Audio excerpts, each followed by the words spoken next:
Hello guys, how are you? Hope you are all fine. जी guys, today जो हम discuss करने वाले हैं वो हम पास्ट कंटिन्यूअस टेंस के बारे में पढ़ेंगे कि पास्ट कंटिन्यूअस टेंस क्या है।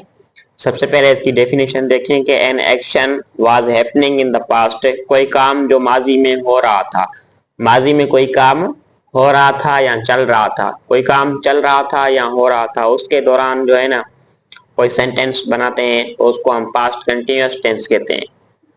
अगर हम इसकी हेल्पिंग वर्ब की बात करें कि इसकी हेल्पिंग वर्ब टोटल दो है, एक है वाज और एक है वर। और वाज और वर का हम यूज कैसे करेंगे? सब्जेक्ट अगर शी ही इट या कोई भी नेम होगा, किसी भी पर्सन का नेम होगा, या सब्जेक्ट अगर कोई भी सिंगुलर होगा तो वहां पे हम वाज यूज करेंगे, ये याद रखिएगा। सब्जेक्ट अगर दे यू वी आई होगा या कोई भी प्लूरल सब्जेक्ट होगा तो वहां पे हम वर यूज करेंगे, वहां पे हम क्या यूज करेंगे? वर यूज करेंगे।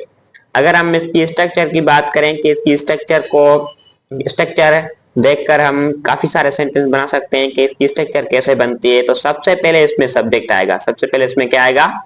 सब्जेक्ट आएगा। उसके बाद जो है वाज वर सब्जेक्ट के मुताबिक तय होगा। ओके, इसमें से एक आएगा, या वाज आएगा या फिर वर आएगा। जैसा सब्जेक्ट होगा उसके हिसाब से हम हेल्पिंग वर्ब यूज करेंगे। ये दोनों ये हेल्पिंग वर्ब है पास्ट कंटिन्यूअस टेंस की। उसके बाद जो है वर्ब की फोर्थ फॉर्म आएगी, या जिसको हम आईएनजी फॉर्म भी कहते हैं। मींस कोई भी वर्ब हो उसके बाद जो है ना आईएनजी लगाएंगे तो वर्ब की फोर्थ फॉर्म बन जाएगी। दूसरा है कि उसके बाद ऑब्जेक्ट आएगा, लास्ट में इसमें क्या आएगा? ऑब्जेक्ट आएगा। ये इसकी स्ट्रक्चर है। आप दोबारा इसको देखें कि सबसे पहले इसमें सब्जेक्ट आएगा, उसके बाद वाज वर आएगा, वाज आएगा या फिर वर आएगा, वो सब्जेक्ट के मुताबिक तय करेंगे हम। उसके बाद वर्ब की फोर्थ फॉर्म यानी आईएनजी, आईएनजी भी इसको कहते हैं, जिसके लास्ट में हम आईएनजी लगाएंगे तो वर्ब का फोर्थ फॉर्म बन जाएगा। लास्ट में ऑब्जेक्ट आएगा। इस स्ट्रक्चर को देख के हम इस स्ट्रक्चर को समझ गए तो हम काफी सारे सेंटेंस अपने आप ही बना सकते हैं। जैसे कि एक एग्जांपल है कि Ahmed was taking tea. Ahmed जो है क्या कर रहा था? चाय पी रहा था। ये टेकिंग आईएनजी आप देख सकते हैं कि लास्ट में जो है ना आईएनजी लगा हुआ है। अमन क्या है? सबसे पहले देखें कि सेंटेंस में अमन क्या है? एक सब्जेक्ट है, तो स्ट्रक्चर में भी सब्जेक्ट आया हुआ है तो हमने सब्जेक्ट लगाया। दूसरा हमें वाज या फिर वर लगाना है, तो अमन एक नेम है तो नेम के साथ हमें क्या लगाना है? वाज लगाना है, तो हमने वाज लगाया। उसके बाद क्या है? वर्ब की फोर्थ फॉर्म लगानी है, तो टेक को हमने टेकिंग लिखा क्योंकि हमें वर्ब की फोर्थ फॉर्म बनानी है। आप देख सकते हैं कि इसमें आईएनजी लगा हुआ है लास्ट में। लास्ट में जो है हमें ऑब्जेक्ट लगाना है, तो टी हमने ऑब्जेक्ट लगाया। टी यहाँ पे क्या है? कि ऑब्जेक्ट है। जैसे कि दूसरा है कि leaves were rustling in the cooled breeze. जो है ना पत्ते जो है ठंडी हवा में सरसरा रहे थे।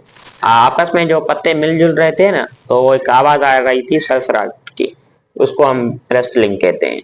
लीव्स यहाँ पे क्या है? एक जो है ना सब्जेक्ट है। लीव्स काफी हैं, ये प्लूरल है इसलिए हमने वर लगाया। रस्ट को हमने रस्टलिंग लिखा क्योंकि ये जो आईएनजी लास्ट में लगा हुआ है ना, ये हम वर्ब का फोर्थ फॉर्म बना रहे हैं, आप ये देख सकते हैं। In the cool bridge, cool bridge यहाँ पे क्या है? एक ऑब्जेक्ट है। दूसरा है कि fish were jumping out of the water. Fish were jumping out of the water, मछलियां जो थी जंपिंग कर रही थी पानी के बाहर या पानी के ऊपर। Fish were jumping out of the water. आप ये जो है ना फिश, फिश यहाँ पे क्या है? कि सब्जेक्ट है, तो फिश सिंगुलर या प्लूरल जो होता है सिर्फ फिश ही होता है। फिश का प्लूरल भी फिश ही होता है, फिशेस नहीं होती, आप ये याद रखिएगा। तो यहाँ पे सब्जेक्ट है हमने प्लूरल मान लेते हैं और उसके बाद हमने वर लगाया। और जंपिंग, जंप को हमने जंपिंग लिखा क्योंकि वर्ब का फोर्थ फॉर्म बनाना है। आउट ऑफ द वाटर, ये क्या है? कि ऑब्जेक्ट है, पानी के जो है ना बाहर जो जंपिंग कर रही थी। दूसरा है कि dark clouds were gathering over the water. काले बादल जो है ना जमा हो रहे थे जो है ना पानी के ऊपर। Dark clouds were gathering over the water, काले बादल जमा हो रहे थे पानी के ऊपर। डार्क क्लाउड्स यहाँ पे क्या है? एक सब्जेक्ट है। एक क्या है? यहाँ पे एक सब्जेक्ट है डार्क क्लाउड्स।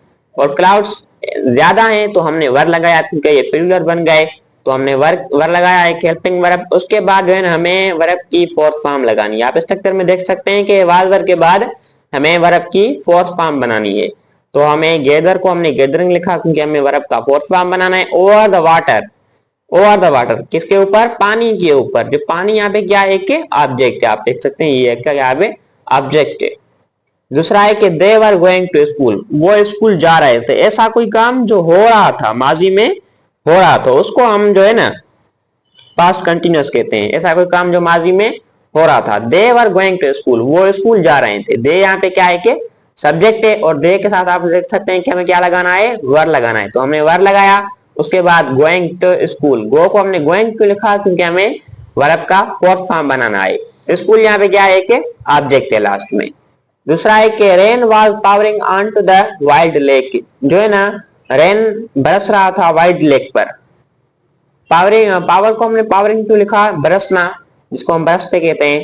तो रेन एक सब्जेक्ट है, और सब्जेक्ट के बाद हमने जो है ना सब रेन एक के सिंगुलर है, तो हमने उसके बाद वाज लगाया, और पावर को हमने पावरिंग लिखा क्योंकि ये वर्ब का फोर्थ फॉर्म बनाना है। On to the wild lake, wild lake जो है ना वाइल्ड लेक का लेक पर बरस रहे थे। वाइल्ड लेक यहाँ पे क्या है कि ऑब्जेक्ट है।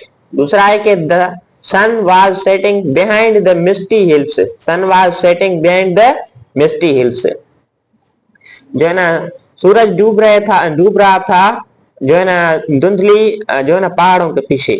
मिस्टी कहते हैं धुंधला या धुंधलापन, जो जाहिरी तौर पे जो है ना अच्छा नहीं दिखे, या धुंधला, उसको कहते हैं misty. The sun was setting behind the misty hills, जो है ना सन डूब रहा था, सूरज डूब रहा था जो है ना धुंधली पहाड़ों के पीछे। द सन यहाँ पे क्या है कि सब्जेक्ट है, तो सन तो एक ही होता है, तो हमने सिंगुलर है ये मीन्स है। उसके बाद हमने वाज लगाया, और सेट को हमने सेटिंग लिखा क्योंकि वर्ब का फोर्थ फॉर्म बनाना है। बिहाइंड द मिस्टी हिल्स, ये यहाँ पे क्या है कि ऑब्जेक्ट है, धुंधली पहाड़ों के पीछे। लास्ट में है कि we were watching the storm approach, हम जो है ना तूफान को आते हुए देख रहे थे। We were watching the storm approach, storm कहते हैं तूफान को, अप्रोच मीन्स आता हुआ, तो वी वर वाचिंग, हम देख रहे थे। वी यहाँ पे क्या एक सब्जेक्ट है, और वी के साथ हमें क्या लगाना है? वर लगाना है। आप देख सकते हैं वी के साथ हमें क्या लगाना है? वर लगाना है, तो हमने वर लगाया। उसके बाद वाच को हमने वाचिंग लिखा क्योंकि हमें वर्ब का फोर्थ फॉर्म बनाना है। द स्टॉर्म अप्रोच मीन्स तूफान को आते हुए, स्टॉर्म अप्रोच यहाँ पे क्या है कि ऑब्जेक्ट है। चलो मिलते हैं किसी और दूसरे वीडियो के साथ, तब तक के लिए अपना ख्याल रखिएगा। Thank you so much.